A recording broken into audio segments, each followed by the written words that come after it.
Okay, welcome to Cubs and Culture for 2/23/2019. I'm going to have 5 movies done in the next 24 hours. I swear to God, I'm going to make it. The Cubs actually play a spring training game. Jose Tang, I think is how you say the main guy's name, is the starter. It doesn't really matter. It's just everyone will get like a plate appearance, and that's about it. Baez got married on January 29th or 26th, can't quite remember. Anyway, so up to 12 Years a Slave, similar to Schindler's List. I know because of the subject matter of this movie, I don't really want to break it apart. I'm just going to show the trailer. This movie, it's not really maybe admire. Meyer might be a good word. I think this is a very well put together film, and I think the two things that are worth talking about is the Steve McQueen, who is the director, his commitment to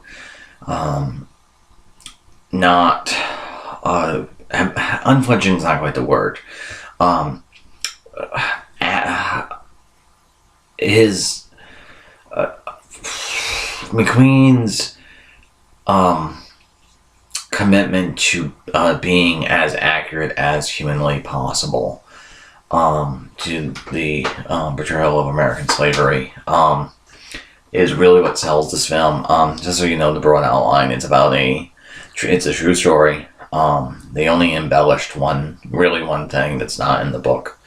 But it's about this man named Solomon Northup who was kidnapped and then sold into slavery for 12 years and eventually got lettered up north, and they allowed people to save him. He actually came back and worked as an abolitionist and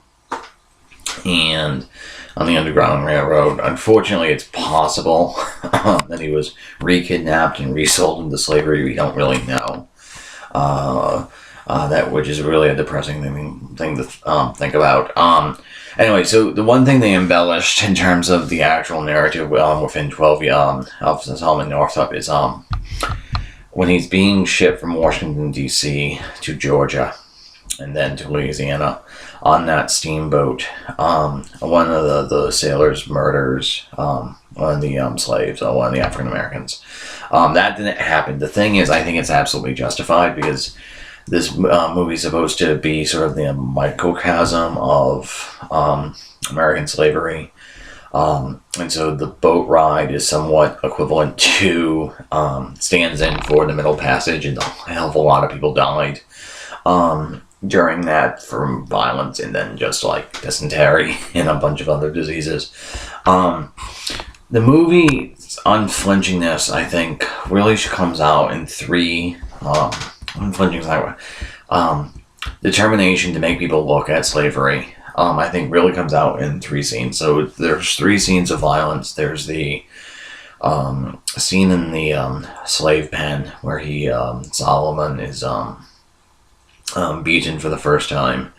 And then there is the scene where he's nearly lynched because he got into the fight with the overseer.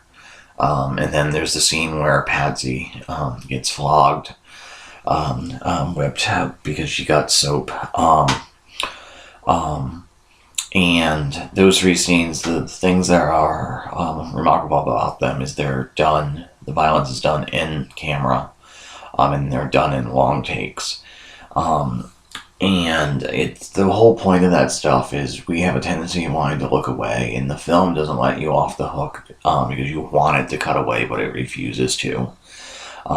So that's, I think, really directorially the main sort of claim to fame. And then the other thing I really admire about this film in terms of craftsmanship is I've discussed this with Schindler's List, and I've discussed this with All Quiet on the Western Front, that there's something about the nature of drama when you try to tackle things like this that you end up not quite doing it because of the requirements of drama. So the thing about the Solomon Northup narrative is he is in a statistical anomaly. Most black people who are kidnapped from the north never reunited with his family. But the thing is, the movie absolutely portrays it like that. They show that he's an anomaly. So there's like one scene where I think this really comes across in terms of him being statistically unusual. Is there's that scene where he's contemplating escaping when he's sent, where Solomon's sent to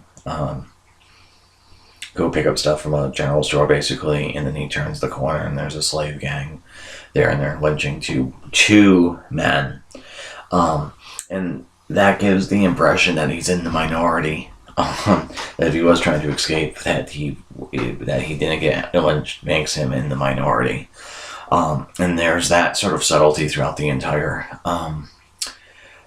film. The other thing I admire about the film in terms of craftsmanship, let me bring up the trailer. Well, is there's a spectrum of so there's those three violent scenes, but and to my mind, those scenes are the most gut punch scenes. But the scenes which really stick out to me in terms of just the sheer cruelty is stuff like the family being separated at auction, or when that guy drops dead in the field and they just start kicking him, but he's dead.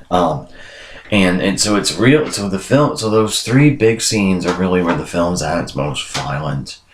But the film's at its most disturbing in sort of the quiet moments. And I admire that there's a spectrum of. It's not really a morality thing. It's a spectrum of cruelty. Because Epps, who's played sardonically by Fassbender, is sort of the most cruel, overtly cruel, especially since he's raping Patsy, and he's sexually possessive, and he's tyrannical. But it's not, so there's also like, there's that, but there's also the Benedict Cumberbatch character, who I actually think is the worst sort of human being in the film, because he knows slavery is a lot wrong, but he goes along to get along with it. And so he's the one who actually separates the family at auction. And that's actually, to me, the hardest scene to deal with. I also like when it comes to the Paul Dano character, the overseer. You utterly get the sense that he leans into being a white supremacist and awful, abusive person, because he doesn't have anything else going for him. Now, this movie, I think, was sort of the first film that won because of the new mechanism, because it was introduced in 2010, but the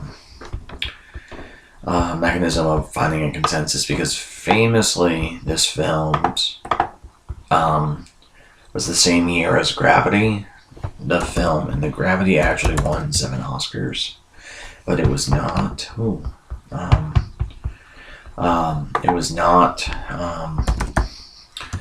nominated for writing, because it's a very bad screenplay, and I don't think with the consensus mechanism, I think without the consensus mechanism, the passion for Gravity would have upset 12 Years a Slave. So that's one of the reasons why I think it's a good thing that it went to this consensus building thing. Anyway, I really admire this film. I don't think it's coincidental that the most visceral, accurate, and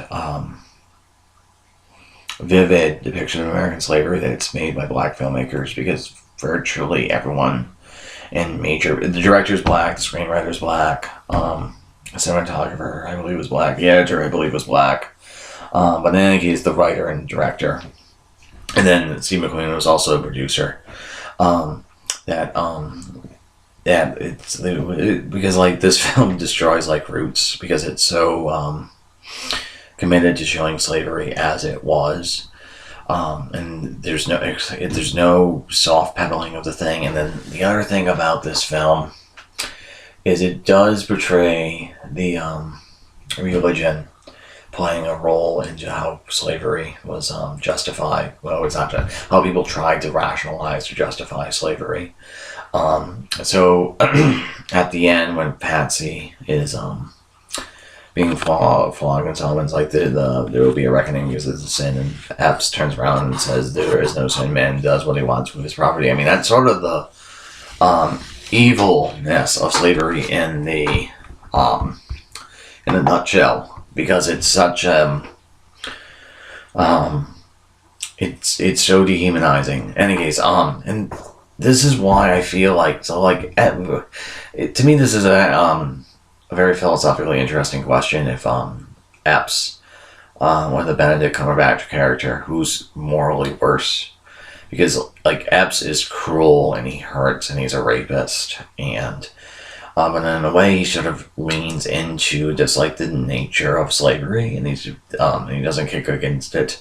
But where the Benedict Cumberbatch character is just too embedded into the system to get out of it, but he knows it's wrong. He knows separating the people from the children is horrifying, and you feel that he's sensing it. The fact that he saves like Solomon when being lynched also shows that. But at the end of the day, he's still a slaver.